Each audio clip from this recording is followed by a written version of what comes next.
The front lines of a war are a complicated space. The directions of attacks are often unclear, and the information that reaches us about what's going on is too complicated to follow for many people. That is why we decided to look at the map of Ukraine from a military perspective and explain how the war continues to be fought. We'll start with the Donbass and then move to regions bordering Russia, first the north and then the south, and then go deeper still into Ukrainian territory that is further away, but still important to frontline operations. The country is divided into 24 oblasts, one autonomous region of Crimea, and the special city of Kyiv. As a result of the Russian invasion and earlier military actions, Russia illegally annexed Crimea in 2014, and in 2022 announced the annexation of 4 more oblasts: Donetsk, Luhansk, Zaporizhzhia, and Kherson.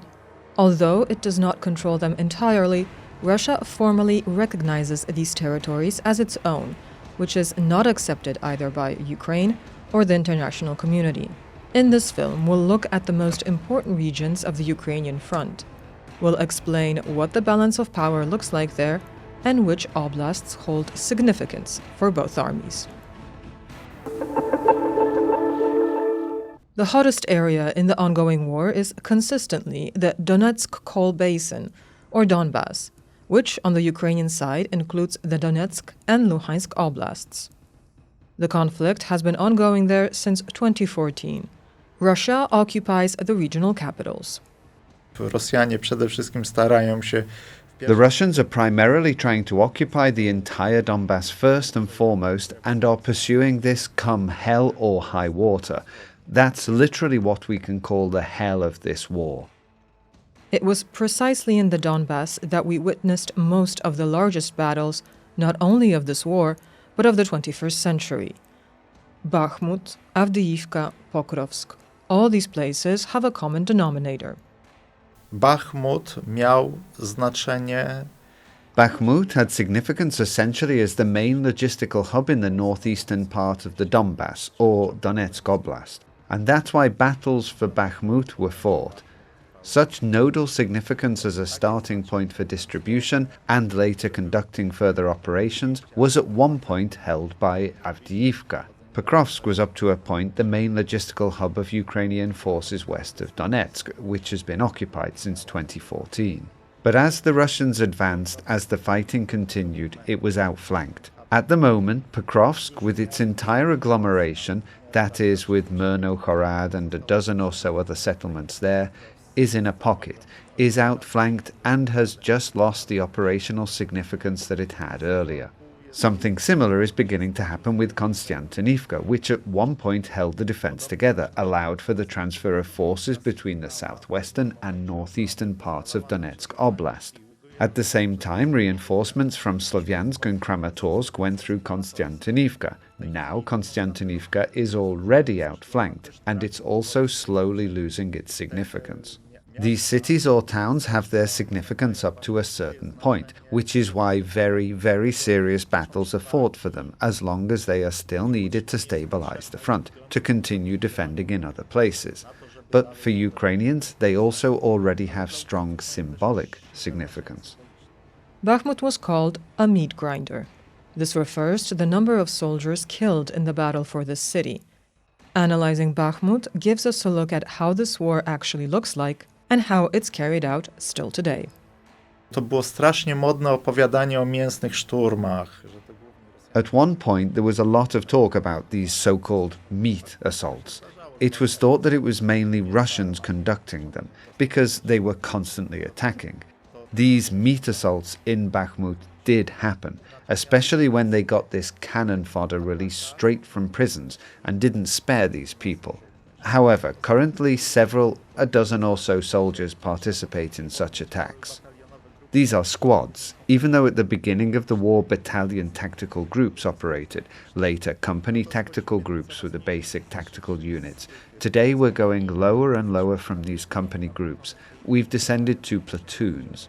At the moment, practically independent squads operate, and these independent squads also rarely operate with some direct armoured support. These are not squads that go with tanks, with infantry fighting vehicles, also for a prosaic reason. Everything is immediately visible. The basis now is something that very much resembles, for science fiction movie fans, if someone watched Mad Max. It's like that on a somewhat similar scale, because in Mad Max it was still a large horde of people on various vehicles, motorcycles. There were hundreds of those warriors. Well, here several, a dozen or so, mainly ride on motorcycles, sometimes on quads, in a swarm of drones, which wasn't in Mad Max. They are there, and that's what a Russian assault group essentially looks like. The first such impression for most military analysts, well, we have a return to World War I. We have positional warfare. There is one serious difference from the First World War. In the First World War, both sides were essentially driven into the ground by firepower. Here, these sides were not driven into the ground by firepower, but by omnipresent reconnaissance.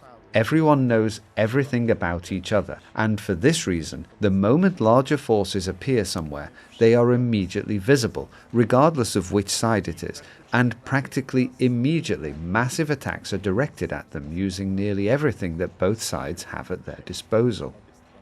Szacuje się, że od 75 do 80% It is estimated that 75 to 80% of losses on both sides of this conflict result precisely from the use of FPV drones directly on the battle line, which outweighs other methods such as artillery fire.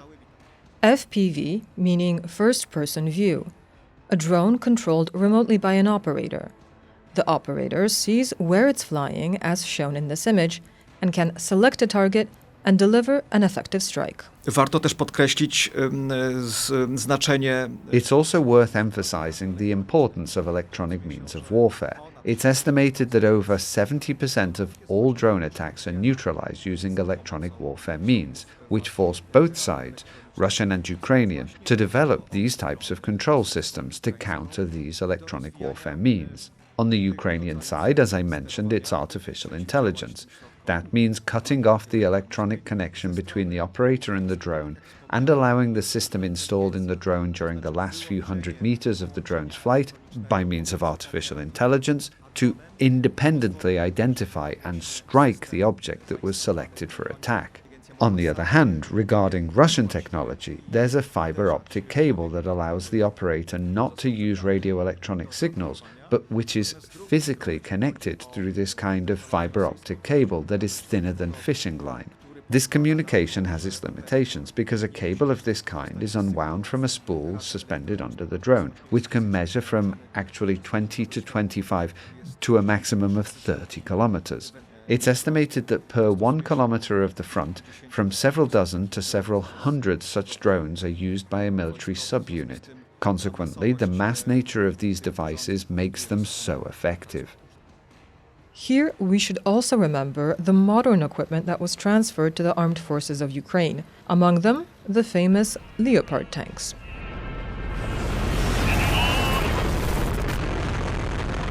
Z uzbrojeniem niemieckim jest jeszcze trochę inna historia, bo ono się w dużej... German armament is still a somewhat different story, because it largely proved to be unsuited to war conditions.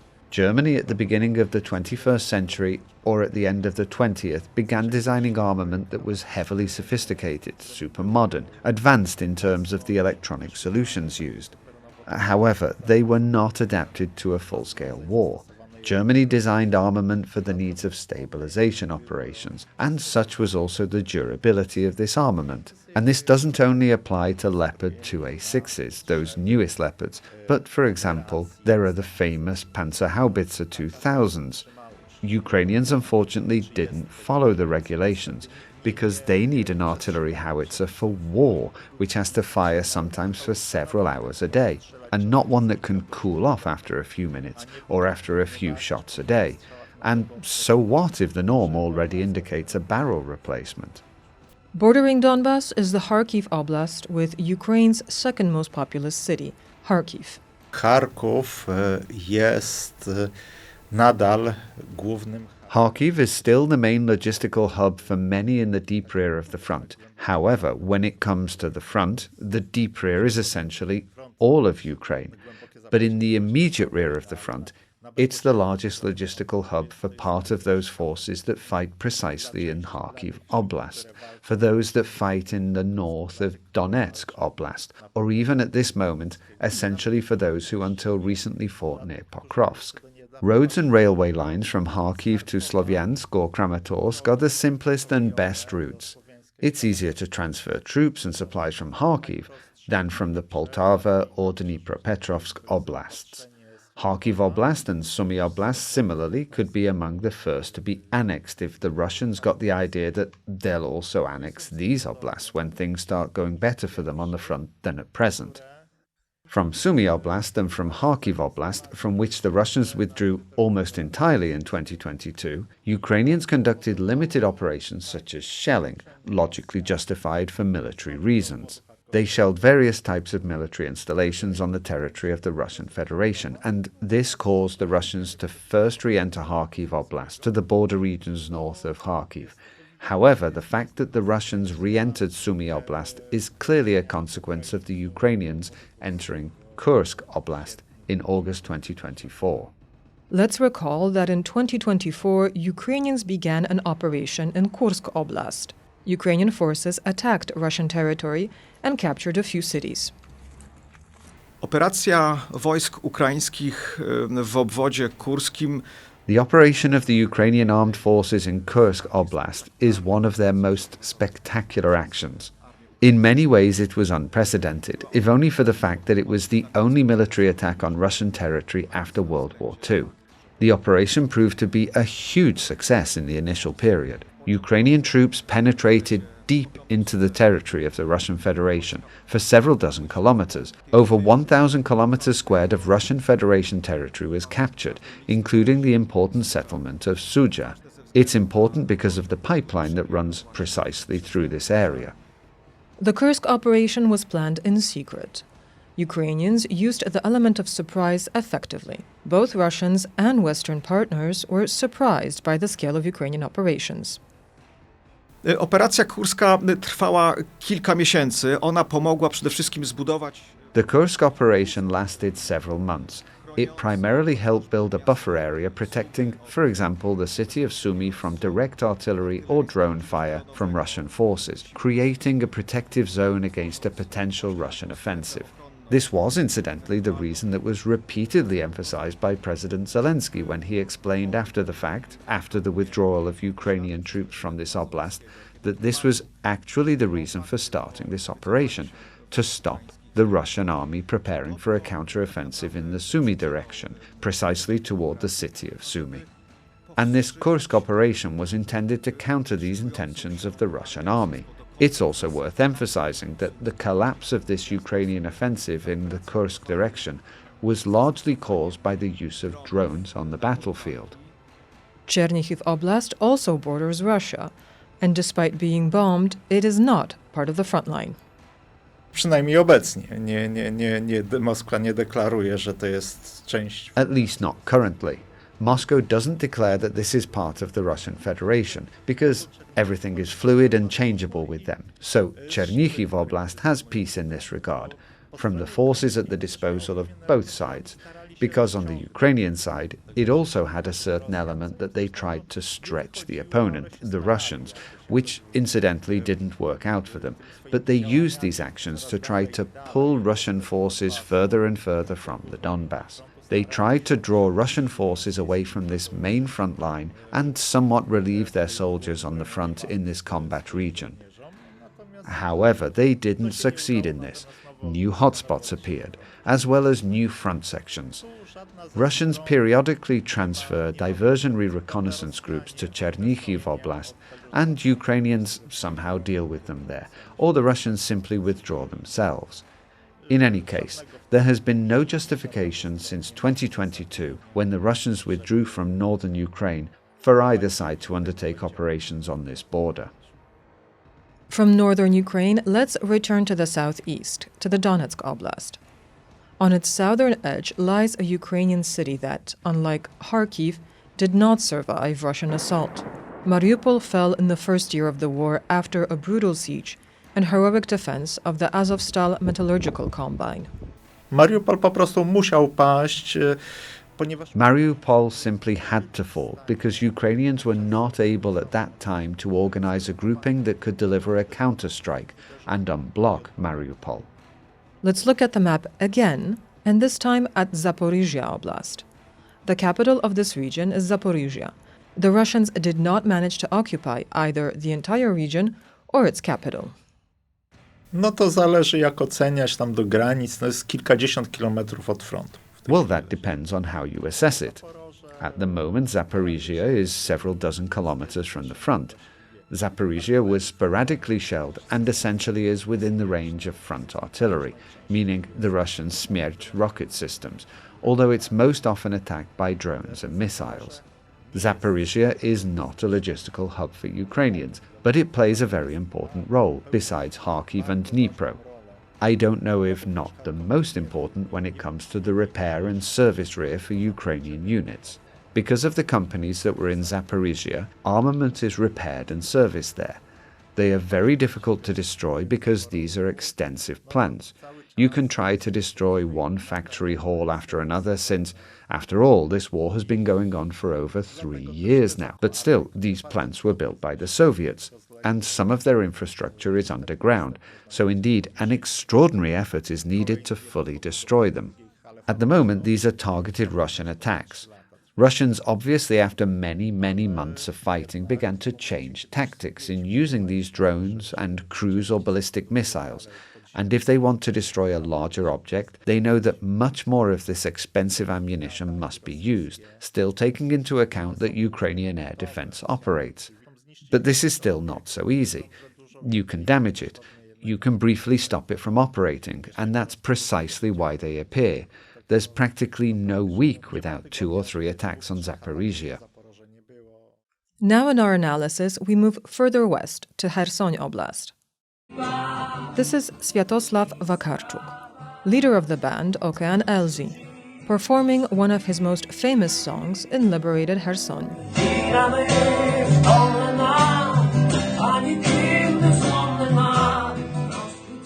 Kherson is the first regional city of Ukraine that was occupied by Russian troops already in March 2022. Residents' protests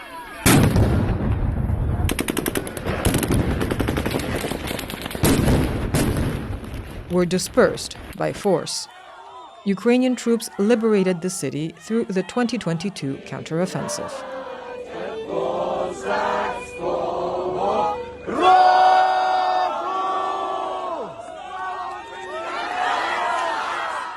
Pod koniec sierpnia udało się wyzwolić znaczną część. By the end of August, it was possible to liberate a significant part of the Kherson Oblast to the Dnipro line, on which, incidentally, the city of Kherson is located, and thus break the isolation of this city, which lasted from early March to mid-November. The occupation was characterized by the quite significant terror which the population of this city was subjected to. It's enough to mention that several torture chambers operated in the city itself, where pro-Ukrainian, patriotically minded residents of this city were tortured. Although Kherson is located on the direct front line where military tension constantly prevails and essentially the threat of landing diversionary reconnaissance groups is constant, it's estimated that the resources and means of the Russian army are still insufficient to conduct an effective offensive in the Kherson Oblast in the south of the Ukrainian state. As a result of aerial bombardments conducted in early August by the Russian army, part of Kherson was isolated from the urban agglomeration in the Kherson Oblast. We're talking here about Korabel Island, located in the south of the Kherson agglomeration. These actions aim at the isolation and even depopulation of the residents of this region.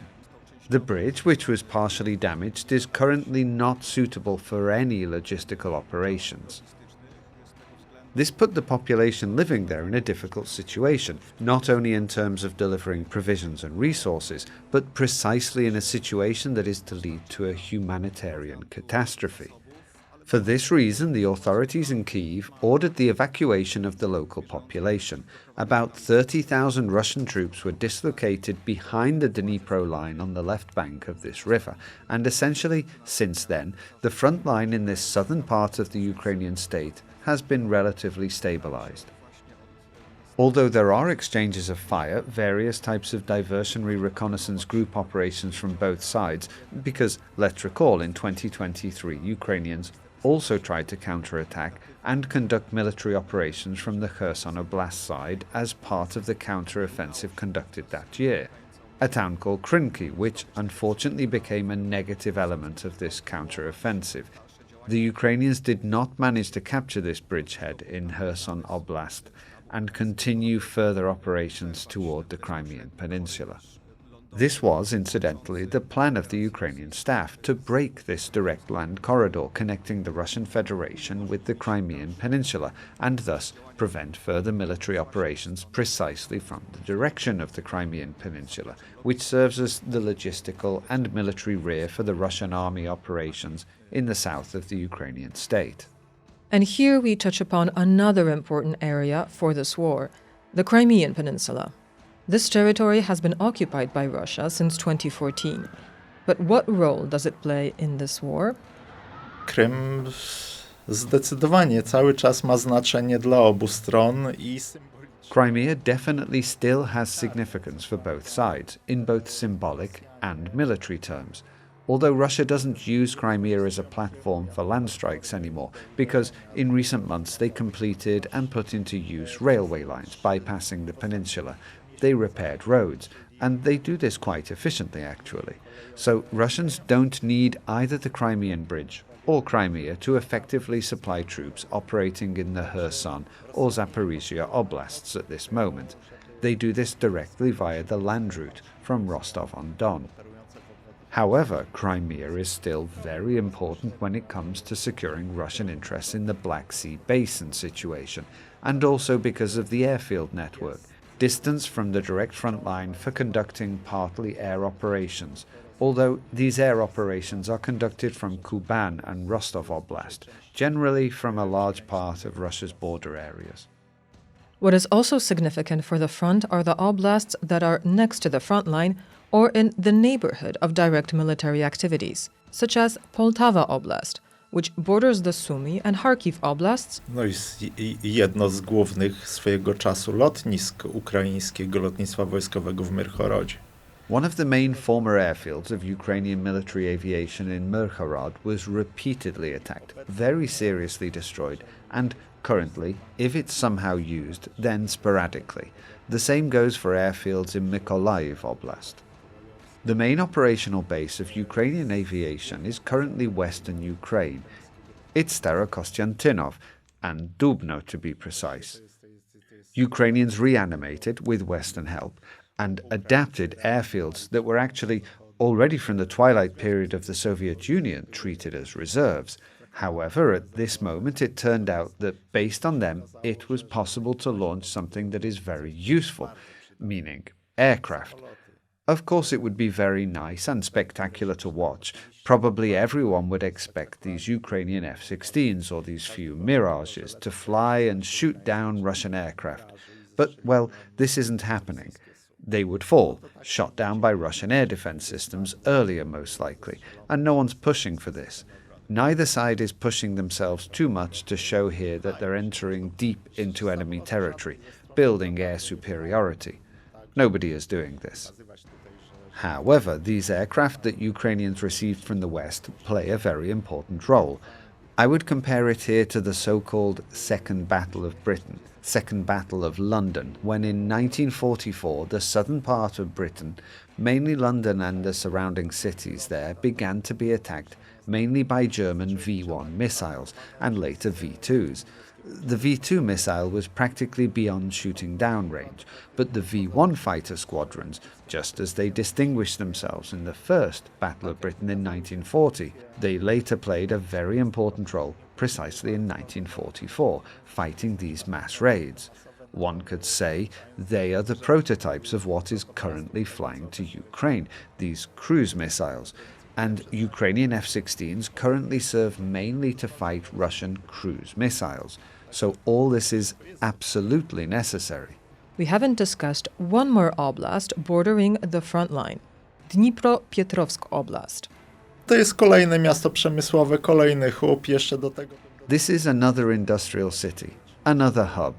I would also add a place that is not a regional capital, namely Kryvyi Rih, and a second city, a bit to the northeast, another such nodal city called Pavlograd. There are several cities, several such nodal points that have logistical significance for this Ukrainian front. Going in order, it will be Kryvyi Rih, Zaporizhzhia and Dnipro, and Pavlograd. This is part of a certain logistical system used by the Ukrainians, with surrounding industrial plants located there or large railway hubs, the energy rear of course.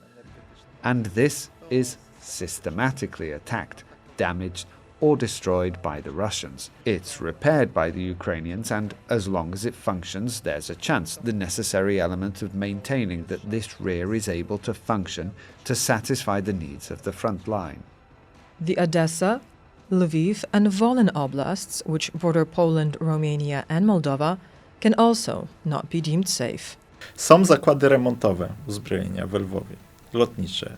There are aviation armament repair facilities in Lviv. In Lutsk there are electronic ones. There are plants that work for the needs of the front, and Russians periodically strike these plants. There are power plants in this region to sometimes disrupt functioning, although one could say that for several months the Russians have somehow refrained from more serious attacks on energy facilities, large ones, probably for the reason that, at least where it would be most painful, Ukrainians somehow manage these Russian airstrikes. They either quickly make switches from power plants, mainly nuclear ones, which Russians won't attack, at most their substations. These substations are somehow repaired to primarily deliver energy to armament plants that work for the needs of the front. And of course, generators gathered en masse from the west also made a big difference in Ukraine. These energy supplies became decentralized, which doesn't mean that the Russians won't strike, at least symbolically, like now in August when they struck the Flex plant in Mukachevo, which assembled electronic components used later in Ukrainian drones. And these were American plants. This didn't matter, despite the fact that here, Putin flew to Alaska, Trump rolled out the red carpet for him, and generally a few days later they were, so what? We have plans to attack this plant, to destroy it. So what if it's American? Incidentally, the behavior of the West, not only the United States, but also Western European countries, indicates that everyone realizes that, yes, we're helping Ukraine, but that where wood is chopped, chips will fly. We count on bearing losses in this too, not only direct ones, and such direct ones. This Flex plant in Mukachevo, it apparently took 3 days to put it out, so it was also largely destroyed. But it's been a long time since there were attacks on, for example, a training center, one of the main training centers of the Ukrainian army, incidentally a pre-war training center of the Polish army, and the training ground in Yavoriv near Lviv. This is one of the places where Western instructors appeared most often, and this also didn't stop Russia from conducting precise missile attacks there, and mainly Kinzhals were used there, so that precisely the facilities of this training center were hit. So the Russians don't worry about this being near the border of a country not engaged in the war. Romania is another example. On one side of the Danube is Romania, and on the other side of the Danube, just a few hundred meters away, Russian drones strike Ukrainian port infrastructure. Incidentally, several drones happened to fall in Romania, and nobody even mentions Moldova. All the more that Russians have always been stationed in part of Moldova, and they haven't been successfully asked to leave yet. The capital of Ukraine, Kyiv, is also a target of Russian attacks. No, nie wypada w Kijowie, po pierwsze, tak jeżeli chodzi. First of all, yes, when it comes to a tourist map, if you could call it that, It probably wouldn't be good to spend the night in Kyiv near facilities such as the Luch plants or Antonov, where heavy work is also going on for the front or Ukrainian defense needs. Zhuliany Airport, where to the south, essentially from the network of plants, where apparently the first Patriot battery is located, and there the main element of the air defense system of the Ukrainian capital is located, at Zhuliany or the further Boryspil Airport. Not even mentioning some local plants that produce something, deliver or serve as assembly plants for drones or some missiles. South of Kyiv, Bilatservska, there we also have an airfield still used by Ukrainians. All this is systematically a target and will be a target of attacks. As soon as a drone or missile warhead falls into a residential building, immediately we have a dozen or several dozen killed and several dozen or over 100 wounded. This makes a difference. Thank you for watching. If you found this video useful, please share it with others and subscribe to our channel. And take a look at this video, which the algorithm told us you might enjoy.